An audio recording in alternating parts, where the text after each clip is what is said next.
di malam-malam Lailatul Qadar ya, atau malam-malam bulan Ramadan, Allah banyak sekali ya'tik, membebaskan hambanya dari api neraka. Dan karena itu yang kita pinta adalah Allahumma innaka afu, kami memohon ampunan selama setahun ini saya banyak salah ya Allah. Allahumma innaka afuwun karim tuhibbul afwa fa'fu anna ya karim. Ya karimu ya karim, engkau nggak pernah bakhil ngasih ampunan. Ya karim, engkau selalu dermawan memberikan kasih sayang.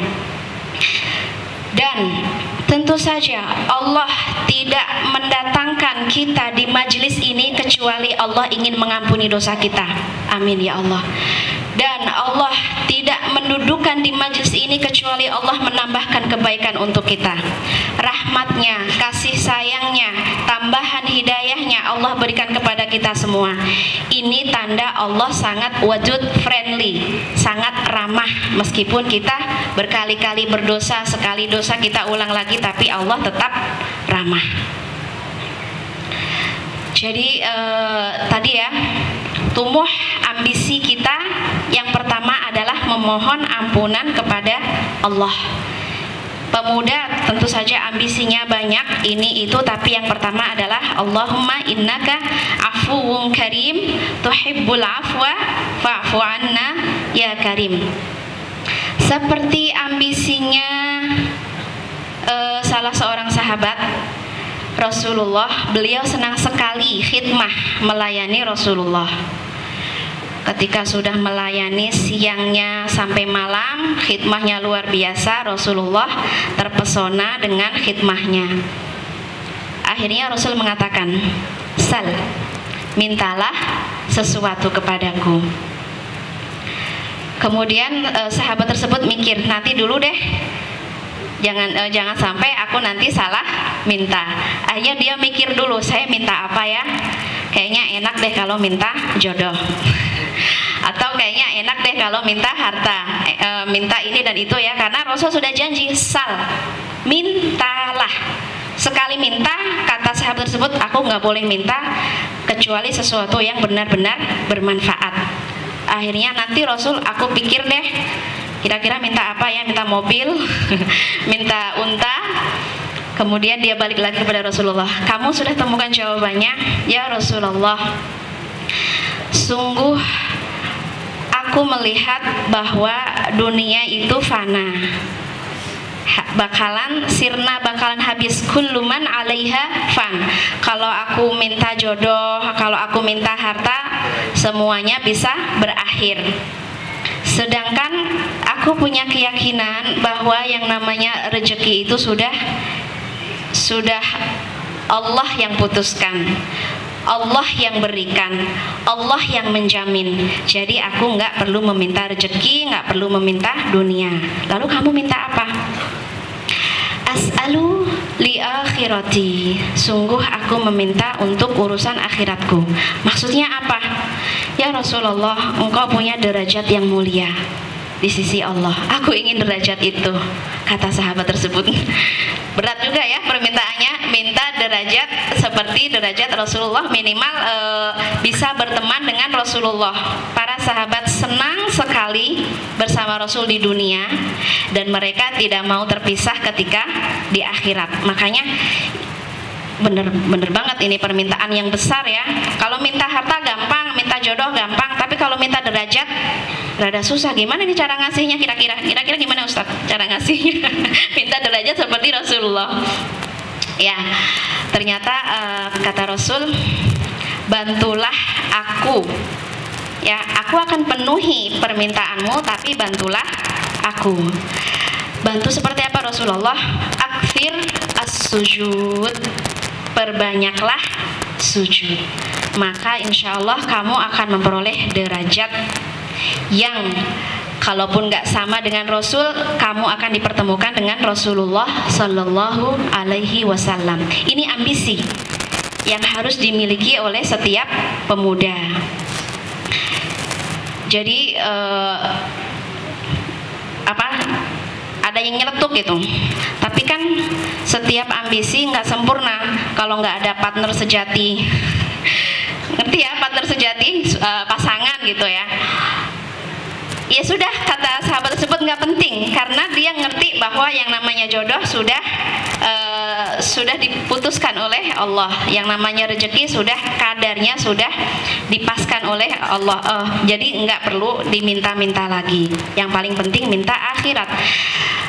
Utlubni satajiduni, kata Allah. Carilah aku dan niscaya aku ada. Engkau pasti menemukan aku. Jadi siapapun yang mencari Allah pasti dia akan bertemu. Nggak mungkin ada yang nyari Allah aku nggak ketemu. Aku inginkan Allah aku nggak ketemu. Aku ingin dekat sama Allah aku nggak ketemu, itu nggak mungkin. Semua yang mencari Allah satajiduni, kata Allah, pasti kamu akan ketemu.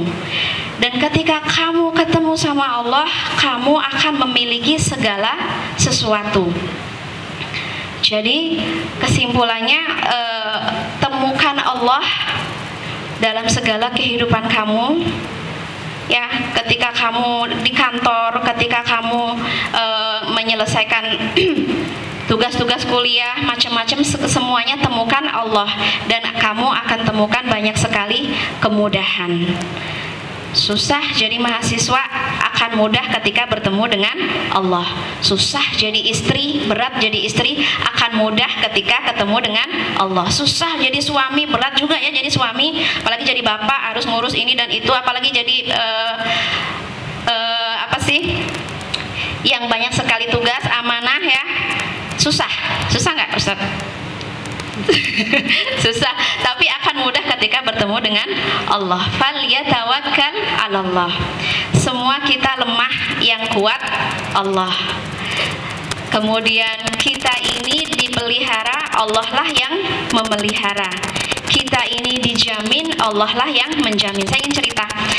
Ketika saya berangkat dari Surabaya itu ada teman saya dari Sidoarjo.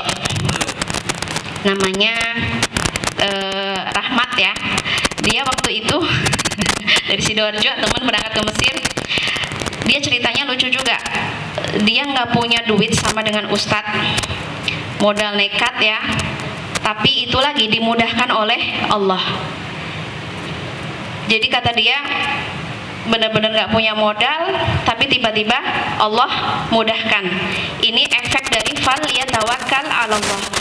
Kamu nggak pernah tahu di depan kamu itu ada hujan, ada badai, ada petir atau ada apapun, tapi kalau kamu punya tawakal 'alallah, maka kamu seperti pakai seat belt.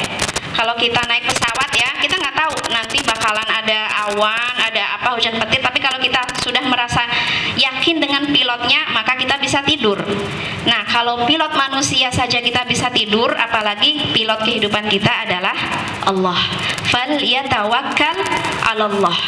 Nanti kamu terguncang, nanti kamu terlempar, nanti kamu seperti apapun, kalau kamu bersama Allah, khair insyaallah.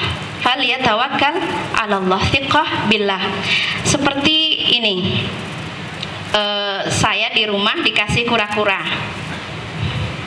Kemudian kura-kura itu main di belakang, saya nggak punya tempat yang bagus, jadi saya taruh aja di ember.